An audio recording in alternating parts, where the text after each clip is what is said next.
Então, pessoal, nós temos acompanhado aí nos últimos dias as notícias a respeito do aumento do salário mínimo. Eu já falei disso no começo do ano, acho, no final do ano passado, não sei, mas já tem algumas semanas que eu falei sobre isso.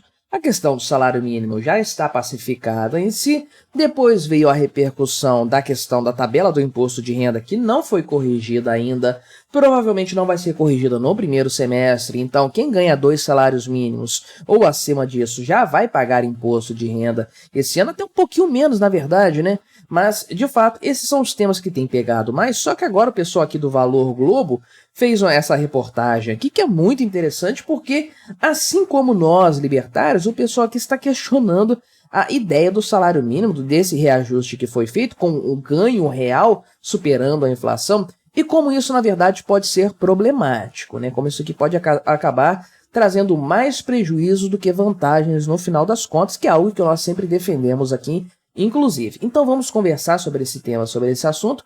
Mas antes disso, não se esqueça, deixe o seu like e o seu comentário aqui neste vídeo, se inscreva no meu canal se você ainda não for inscrito, considere se tornar membro patrocinador do meu trabalho com valores a partir de R$ 1,99 por mês.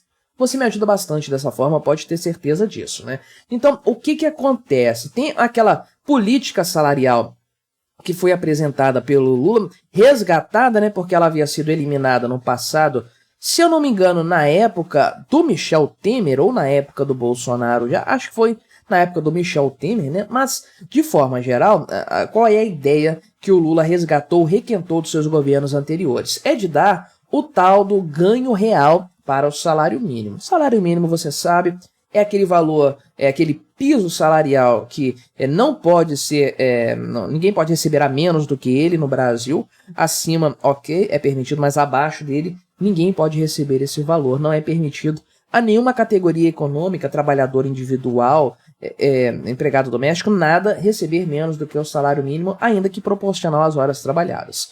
Mas, então, o governo tem uma política de reajuste disso aí anual, quem determina esse valor é o governo, e como que isso estava sendo feito nos últimos anos antes do retorno do Lula aí ao poder? Esse salário mínimo estava sendo reajustado apenas pela inflação. Então, havia medida ali do índice IPCA e o governo repassava isso para o valor do salário mínimo. Na prática, então, ele não estava aumentando, ele estava sendo mantido ali no mesmo patamar, apenas com a correção da inflação para repor a perda do poder aquisitivo do dinheiro ao longo dos 12 meses anteriores. Então, a ideia justamente era não permitir o salário mínimo, que o salário mínimo crescesse, né, porque ele tem uma série de problemas. E a gente vai falar sobre isso aí. Mas o Lula voltou com aquele projeto dele anterior, aquela medida dele anterior, que é justamente a questão da valorização do ganho real no salário mínimo, que é composto da seguinte forma: o valor da inflação, ok, que já tinha antes, isso é mantido, só que com uma média ali feita dos últimos 2 meses, dos últimos 2 anos, do crescimento do PIB. Eu acho que esse primeiro ano vai levar em consideração só o PIB de 2022, mas a ideia por trás dessa valorização desse ganho real é justamente isso: somar a alta da inflação com o ganho do PIB, o aumento do PIB. Se a economia não crescer, se ela ficar no 0 a 0, você leva só o valor do IPCA. Agora, se ela diminuir, se houver uma recessão, você também leva só o valor do IPCA, ou seja, né, se a economia cresce, os salários crescem junto com o crescimento da economia, com esse ganho do PIB aí. Se a economia decresce, não, os salários continuam sendo reajustados pela inflação. Não parece ser uma coisa muito justa, né? E não é de fato, mas essa ideia do Lula foi colocada em prática agora, então, em 2024, temos um salário mínimo cujo valor de reajuste supera a inflação pela primeira vez desde 2018, né? Isso aqui também em relação a outros salários, tá? Porque o salário mínimo apresentado pelo governo é o nacional, mas cada sindicato pode negociar aí o salário mínimo de sua categoria dentro do seu espaço ali geográfico, né? Dentro da sua região geográfica, e tipicamente os sindicatos estipulam um salário maior do que o mínimo. Não faria sentido fazer uma negociação salarial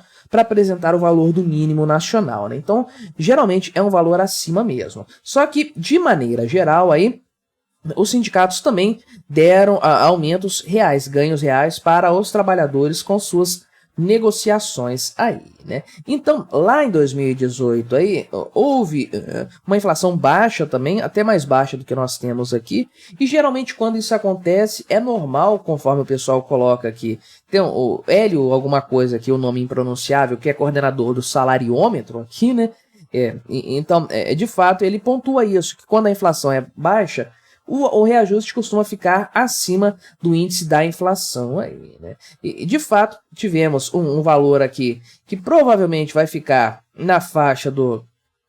Aqui colocaram 3,85%. O INPC, que é o Índice Nacional de Preços ao Consumidor, que não é o IPCA, tá? Não é o índice oficial do governo aqui, mas que terminou com uma alta de quase 4%, sendo que lá em 2022 a alta foi de quase 6% aí, né?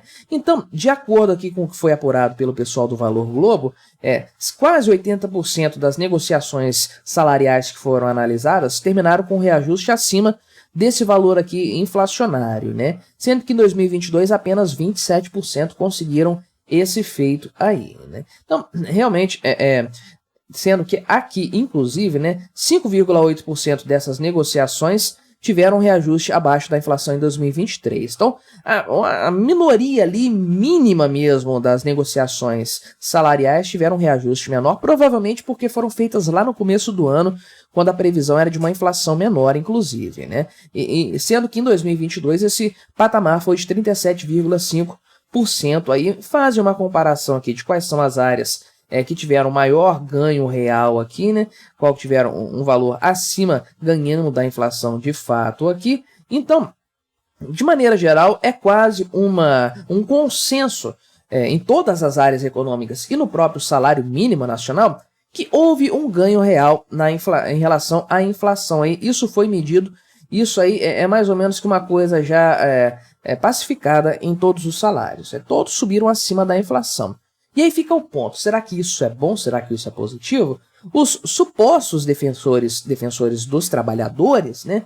Vamos colocar aí os sindicalistas, aquele povo do PSTU, do próprio PT, do PCO, todos eles vão falar que isso é bom, que isso é positivo, porque o trabalhador está ganhando mais dinheiro. Nós, libertários, em primeiro lugar, vamos pontuar que a imposição de um salário obrigatório, um salário mínimo obrigatório por parte do governo ou por parte de sindicatos monopolistas é uma violência muito grande. Isso aí é antiético. Cada um deveria ser livre para negociar o salário, seja o empregador, seja o funcionário, né? Então eles têm que chegar em um acordo aí por conta própria. Se for baixo o valor para o trabalhador, para o funcionário, ele aceitou isso aí, é a liberdade dele, ninguém pode impedi-lo de fazer isso, ninguém deveria poder impedi-lo, né?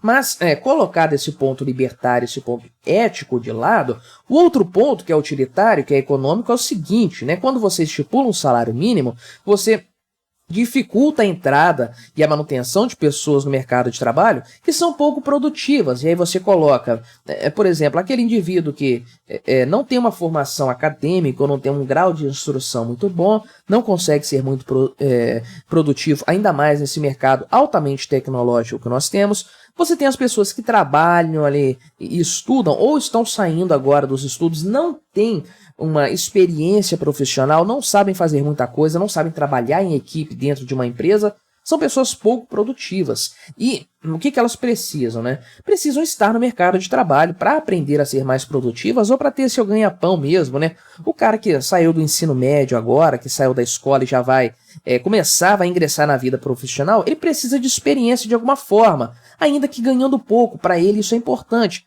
Primeiro que ele tem um custo de vida baixo, geralmente mora com os pais, não tem uma vida de adulto, uma vida própria ainda e tudo mais. E em segundo lugar, porque isso aí representa algo para ele colocar no currículo, uma experiência, uma oportunidade de mostrar serviço e ter o seu trabalho reconhecido com um ganho salarial. Enfim, todo mundo passa por isso. Mas quando você estipula um salário mínimo alto, você dificulta a entrada dessas pessoas ou a manutenção dessas pessoas aí no mercado, né? No mercado de trabalho. Então, muita gente, inclusive, compara o salário mínimo a quebrar os primeiros degraus da escada econômica. Você dificulta para quem está começando. Quem já está lá em cima da escada, isso não faz muita diferença, mas para quem está entrando agora no mercado de trabalho, com certeza isso impacta bastante, né? Mas o pessoal aqui do Valor Globo traz outro ponto, inclusive, que pode chegar até o Banco Central que é importante frisar que muita gente esquece, às vezes nós mesmos esquecemos de mencionar, mas é muito importante, que é o seguinte: embora esse ganho salarial aqui possa representar de fato o reflexo do crescimento da economia, do crescimento do PIB brasileiro, nem sempre é assim, essa é a grande verdade. E a gente tem essa percepção que, de maneira geral, a economia brasileira não está ficando mais produtiva, as empresas não estão ficando mais produtivas. O que acontece então nesse cenário? Onde que essa coisa pode acabar realmente dando, né? Onde que ela pode chegar? Qual é o beco sem saída nessa história? É que essa pressão salarial, esse aumento salarial acima da reposição da inflação apenas, eleva os custos das empresas, esse é o grande ponto. E não necessariamente essas empresas tiveram um crescimento correspondente de suas receitas, né? Lembrando que a mão de obra é muito tributada no Brasil, é muito cara. Não se trata apenas do aumento do salário, é o aumento de tudo que repercute em cima desse salário também. Isso tem que ser levado em conta. E aí, o que acontece? As empresas não têm de onde tirar dinheiro para custear todo esse novo valor de folha de pagamento. O que elas vão fazer? Vão aumentar o preço dos produtos, né? Vão aumentar o preço da venda aí, da prestação de serviços também, para tentar recuperar o caixa que vai ser comprometido com essa nova base salarial. Então, como isso acontece de forma generalizada, o salário aumenta para todo mundo, essa é verdade, para todos os trabalhadores. O que acontece, o que é observado na prática? Então, um aumento generalizado de produtos para cobrir o aumento do salário. Então, beleza, nossa, tivemos ganho real, nominalmente o salário está mais alto, beleza. Tudo no supermercado vai ficar mais alto, a gasolina vai ficar mais alta, os serviços aí que você contrata, energia elétrica, tudo vai ficar mais caro, porque as empresas vão repassar isso aí para o consumidor final, e o consumidor final é o próprio trabalhador. Ou seja, trata-se de um ciclo de enganação apenas que acaba comprometendo de fato a produtividade brasileira, porque cria insegurança econômica, insegurança jurídica, uma interferência exagerada do Estado na economia e nas relações laborais que deveriam ser muito mais livres. Isso gera essa espiral então de problemas econômicos que se mantém há tanto tempo no Brasil, sendo que o salário mínimo realmente, do ponto de vista trabalhista, é um dos piores. Mas e o que você achou dessa história? Colabore com o nosso debate, se inscreva no meu canal se você ainda não for inscrito e até a próxima.